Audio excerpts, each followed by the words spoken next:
every 3 days, we lose a student on school property. It's the #1 death in the United States on school property. And that's according to Centers for Disease Control. And that's a safe number to say 2,000. About 6 months ago, we had an incident on a football field with a 7th grader who had no indications he had any heart problems, and he was involved in a routine play and got stepped on the chest at the right time, and it stopped his heart. Vanessa Seal is a coach and teacher for me at Watauga Middle School. She teaches 7th and 8th grade athletics, PE, and health. On April 1st of 2011, April Fool's Day of all days, Vanessa Seal had a sudden cardiac arrest inside of our gym. Vanessa was flat on her stomach, and I rolled her over.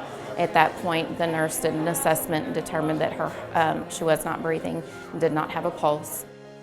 And out of the corner of my eye, I saw somebody just drop. And I looked over, and Lewis was face down, motionless, not moving at all. I immediately ran over there. I turned him over. I checked for breathing. I checked any signs of life. He wasn't breathing. I couldn't find a pulse on him. I had cardiac arrest on March 11th, 2010. And I was just in chemistry, and we just stood up to say the pledge, and I just collapsed. They said, something's wrong with Sarah. I'm like, what? And just when you get that call, it was from her friend. You know it, the tone of her voice, you know that call, but you don't know what. And she just said her eyes are open and she doesn't see me. And she fell down, and they told me to call her mother. And the first thing they asked me, they said, is she on heart medication? And I'm like, no. And I just knew. I knew it was her heart because they were doing CPR. She was on dry land. She was on a staircase. And it was ugly. They said, we can't save her. She has an enlarged heart. It's called hypertrophic cardiomyopathy. It's what the basketball players die of on the basketball court. And they had me in the room as they were trying to resuscitate her. So she laid there and died on that concrete. And 2 ladies holding her hand and had all the equipment to save her if they just did CPR and use the AED. And I thought, well, I'm gonna dedicate the rest of my life to this cause.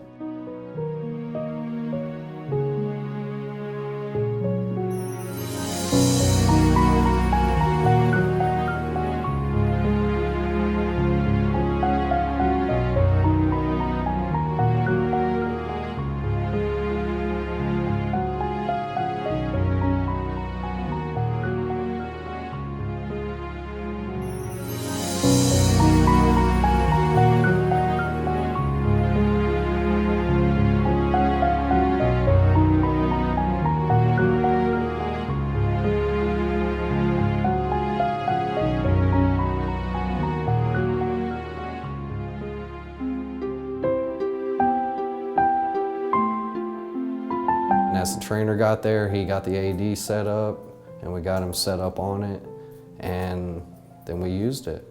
And within a split second, he came right back to life. Just like he just woke up and nothing happened. Immediately wanted to get up and wanted to know what was going on, why everybody was looking at him. Coach King did CPR, and then Nurse Toy used the AED. I think that the electricity that the AED sent to her heart played a part in saving her life, just with the sheer fact is that the amount of control that was needed to start the heart was not able to be administered by a human being. Well, it feels great. You know, being the first school to have be part of the Project Atom and have a save is a good feeling. You know, that's what Project Atom's about. You have got to have a plan. You've got to role play, as uncomfortable as it is. We do 2 AED drills a year in Birdville ISD. We've got teams that have been formed that are specialized in who gets the AED, who gets the bag, and who comes to be the first responder. When it all happened, I just reacted and I knew what to do. I didn't have to think about it. I think that might have played the most important role of it all, was, you know, us coaches being trained and being prepared on the situation. A plan's real important. If you don't have a plan, you'll have chaos, and chaos could cost a life. And with CPR alone, your chances of surviving are less than 10%. You add an AED into it, your chances are over 70. I mean, that's, you know, look at that. You know, do you want a 10% chance of living and then have brain damage because you weren't shocked fast enough with CPR? Or do you want to use the AED and have a 70% chance? I like the 70% odds because it could be you that goes down and you want your life saved. It happens to anyone, at any time, at any place. It does not matter. It is a silent killer. You have no idea when it's going to happen. You know, we have the cure for cardiac arrest, and that's an AED, and you can live a long life, and it's already out there. We have the cure. Why are we not saving these kids? It's not like we have to figure out what the cure is. We have it. It's an AED.